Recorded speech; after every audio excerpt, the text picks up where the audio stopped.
mengungkapkan bahwa kerupuk menjadi makanan pendamping sejak zaman dahulu.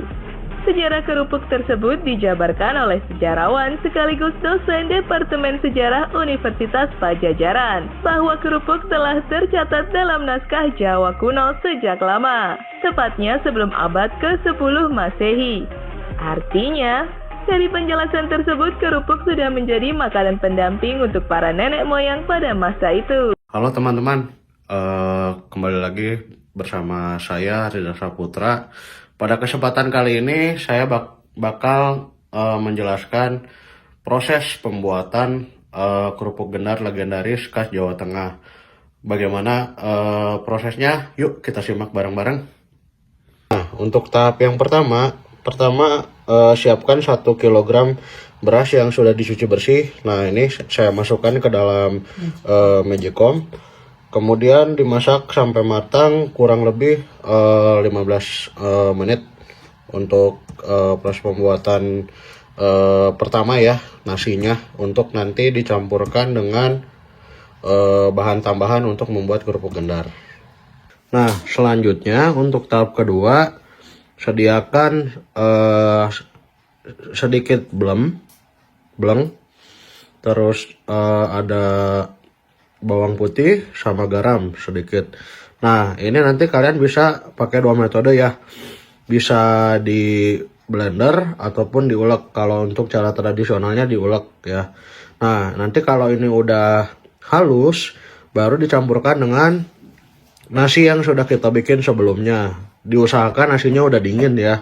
Karena lebih enak itu, lebih berasanya kalau dia kondisi nasinya udah benar-benar dingin. Nah, ini untuk hasil dari yang sudah dihaluskan. Campuran tadi ya, ada bleng, ada bawang putih sama garam, dan yang sudah sedikit dikasih air jadinya seperti ini.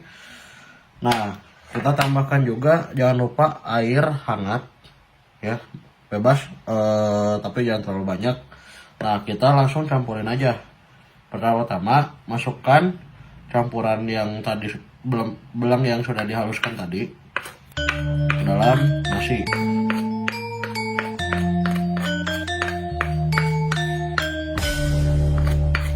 Lalu kita tambahkan air.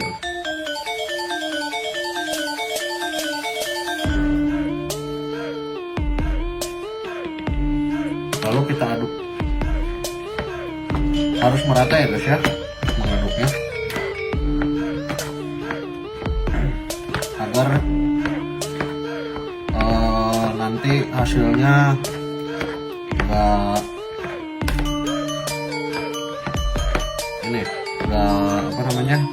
enggak yang satu ke asinan sebelah gitu kan, jadi merata gitu. Kita ngaduk bahannya. Oke, setelah diaduk kita lanjut ke tahap berikutnya. Nah, ini untuk hasil dari pencampuran yang tadi ya, untuk tahap yang tadi ini hasilnya. Nah, selanjutnya dari hasil yang sudah kita campur ini, kita lanjut ke tahap ketiga, yaitu tahap pengukusan. Nah, ini adalah tahap ketiga, yaitu tahap pengukusan. Nah, ini adonan yang tadi ya udah siap untuk kita kukus. Kurang lebih pengukusan selama 1 jam. Selanjutnya kita tunggu 1 jam ke depan.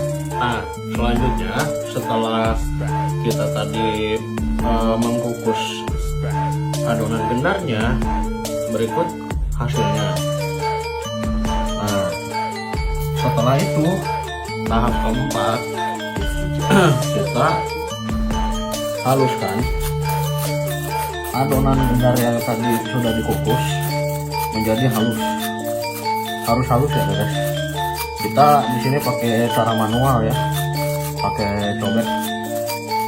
Kalau yang aslinya sih sebenarnya kita ditumbuk ya guys ya. Cuman karena kita pakai cara tradisional yang lebih simpel ya, kita pakai cobek aja gitu. Kita ganti alat tumbuknya jadi cobek.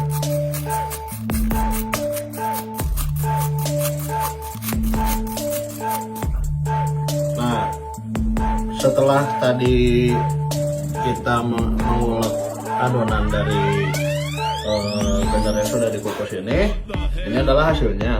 Tebalnya seperti ini. Nah, setelah itu tahap berikutnya adalah kita menunggu adonan ini itu. Kalau kita membuatnya di sore hari, kita tunggu hingga besok pagi untuk tahap berikutnya, yaitu tahap pemotongan. Dan setelah tahap pemotongan, nanti ada tahap berikutnya lagi untuk tahap penjemuran. Nah, selanjutnya ini adalah hasil dari adonan yang kemarin sudah ditunggu hingga pagi. Seperti ini hasilnya. Dan untuk tahap selanjutnya adalah pemotongan dan penjemuran. Nah, untuk pemotongannya kurang lebih seperti ini, dipotong kecil-kecil ya, berbentuk persegi panjang. Lalu nanti melakukan penjemuran. Nah, ini adalah hasil dari pemotongan dari adonan yang sudah ditunggu hingga pagi ya, kurang lebih seperti ini. Nah, untuk bentuk pemotongannya itu bebas ya, sesuai selera. Ada yang kotak, ada yang bulat, ada juga yang persegi panjang. Tapi untuk saya kali ini bentuknya lebih dominan persegi panjang. Kemudian nah, kurang lebih seperti ini ukurannya. Jangan terlalu tipis, jangan terlalu tebal, sedang aja ya, untuk tingkat ketebalannya segini. Nah, untuk tahap selanjutnya adalah penjemuran. Nah, setelah melakukan penjemuran kurang lebih seharian, maka diperoleh hasil seperti ini kurang lebih ya guys ya. Nah, untuk tingkat kekeringannya juga pas. Ini udah siap untuk digoreng ya guys ya. Nah, ini untuk hasil dari pengeringannya atau penjemurannya kurang lebih seperti ini, dan sudah siap goreng dan siap kemas.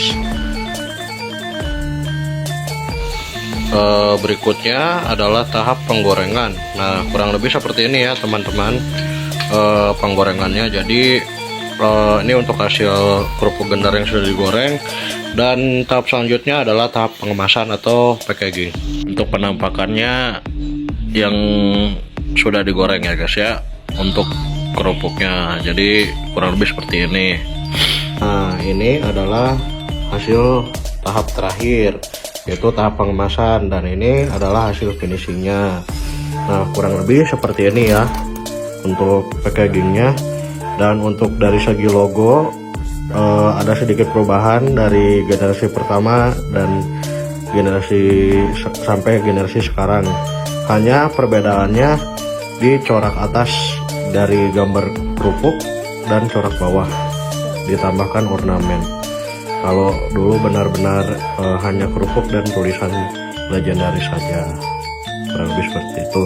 Dan usaha ini adalah usaha rumahan yang diwariskan secara turun-temurun dari generasi ke generasi.